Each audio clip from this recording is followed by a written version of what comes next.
Assalamu alaikum. Many times the Talmud dehumanizes Gentiles. So let's look at a few of those narrations. So we begin with Bearcat 58a.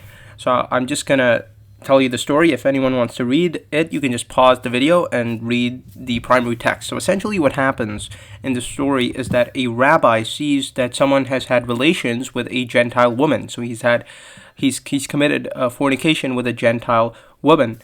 And so he decides he should be flogged. And so a man comes and he goes to the king and he says, there's a Jew who's passing judgment without the king's authority. So then the king sends him back and he says, what are you doing? Why are you passing judgment without my authority? And essentially the rabbi says to him, because he had relations with a female donkey. So you see above it said he had relations with a Gentile woman. That's what happened. But the rabbi said he had relations with a female donkey.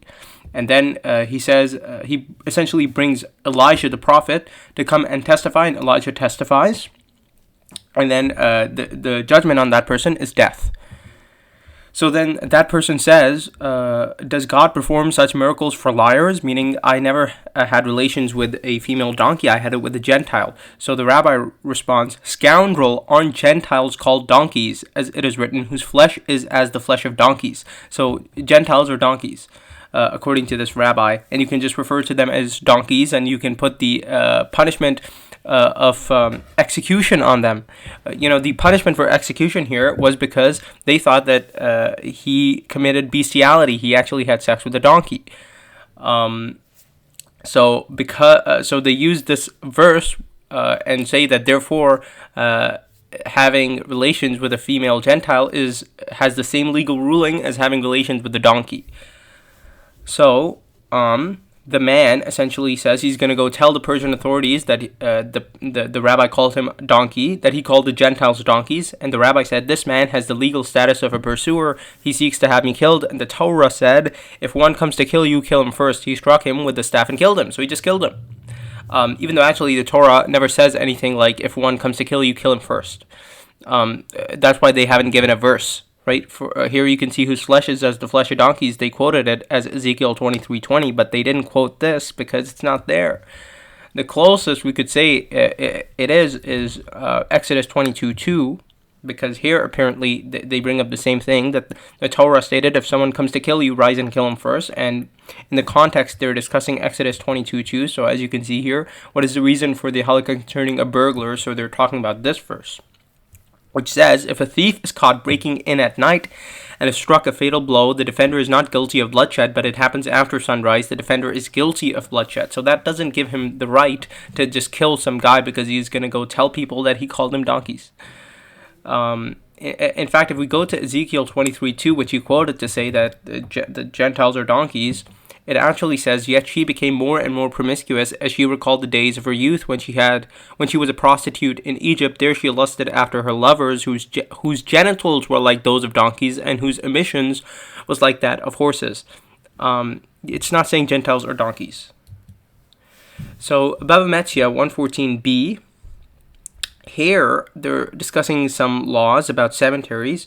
And they're saying that, the graves of Gentiles do not render one impure. Because in the Torah it says that, corpses make you impure. And so they say the reason Gentiles' corpses don't make you impure is because, according to Exodus 34:31, Jews are called the people of God. Or, and you, my sheep, the sheep of my pasture, are man. And then they say, well, so here the Jewish people are called man, but Gentiles are not called man. So it doesn't apply to them. So essentially, Gentiles are not men. They're not human beings. They're not man anymore. So that's what they're saying here. The Gentiles are not man. Only Jews are man. So that's clear dehumanization. Even though the Torah is actually general, it applies to Gentiles and Jews. But here, they did some good old-fashioned racism and took that out. We go here in the Talmud, it states that Gentiles, if someone anoints oil to a Gentile corpse, he is exempt. And so they ask, well, why are they exempt? Aren't they included in the meaning of the term person? The Gemara says, indeed, they're not. And they quote the same thing, which again is taken out of context. from where it is derived that you, the Jewish people, are called Adam, but Gentiles are not called Adam. Adam means person. So only Jews are people. Gentiles are not people. Okay. Here in the Talmud, they say, again, the Jewish people are called men, Adam, but Gentiles are not called men. They're not called Adam. They're not men. The Gemara raises an objection.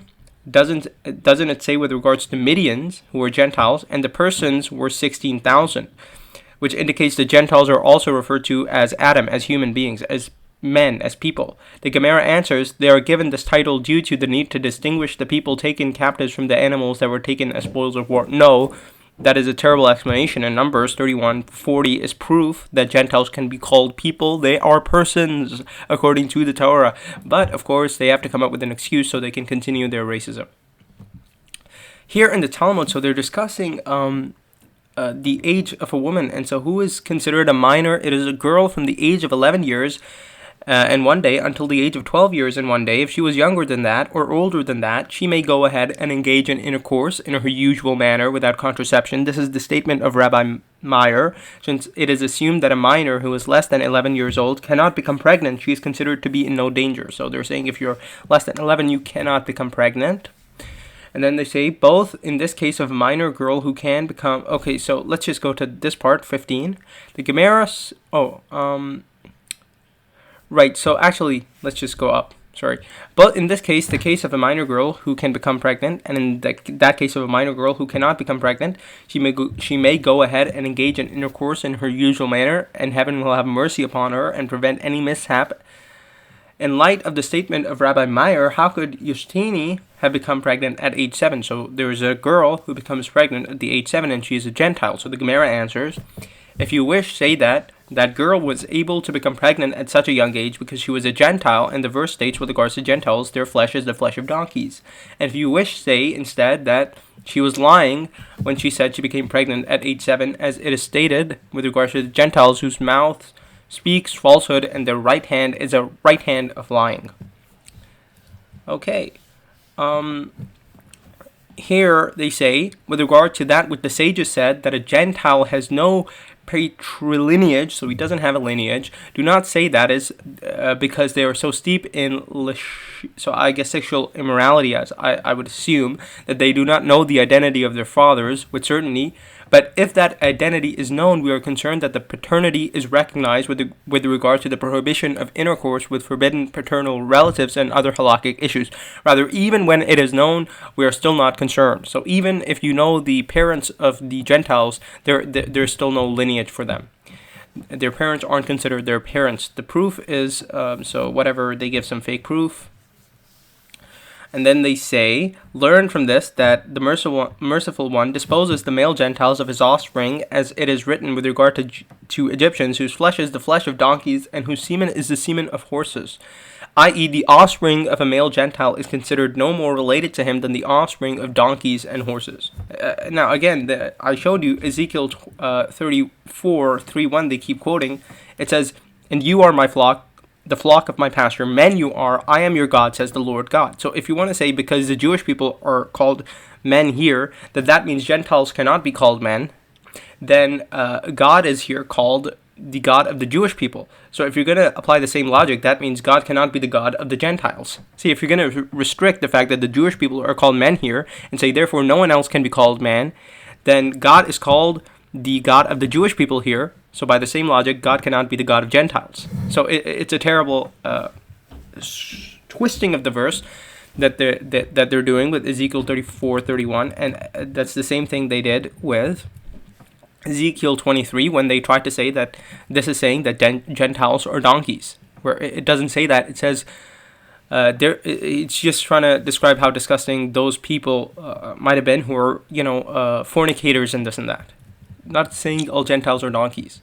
Who are the people who are actually like donkeys? مثل الذين حملوا التوراة ثم لم يحملوها كمثل الحمار يحمل أسفارا بئس مثل القوم الذين كذبوا بآيات الله والله لا يهدي القوم الظالمين. The example of those who were entrusted with the Torah and then did not take it on is like that of a donkey who carries volumes of books. Wretched is the example of the people who deny the signs of Allah, and Allah does not guide the wrongdoing people. Why? Because donkeys, what is the benefit of all those books on a donkey's back? If you see a donkey and he has a bunch of books on his back, what's the point of those books? Nothing. He learns nothing from the books. So people who don't follow the Torah, it's the same thing. You have all this knowledge, these rabbis do all this reading, so, what did it benefit them? Nothing. Right? And the Torah is very clear. It has many prophecies of the Prophet Muhammad. It's saying follow this Prophet Muhammad, peace be upon him. But do Jews follow the Torah when it says that? No. So you're essentially like donkeys carrying volumes of book. There's no point of all these books. And you keep changing the text. You keep changing what the Torah means so you can call Gentiles donkeys and this and that. The Torah has not benefited you. If you were to actually follow it, you would believe in the Prophet Muhammad, peace be upon him.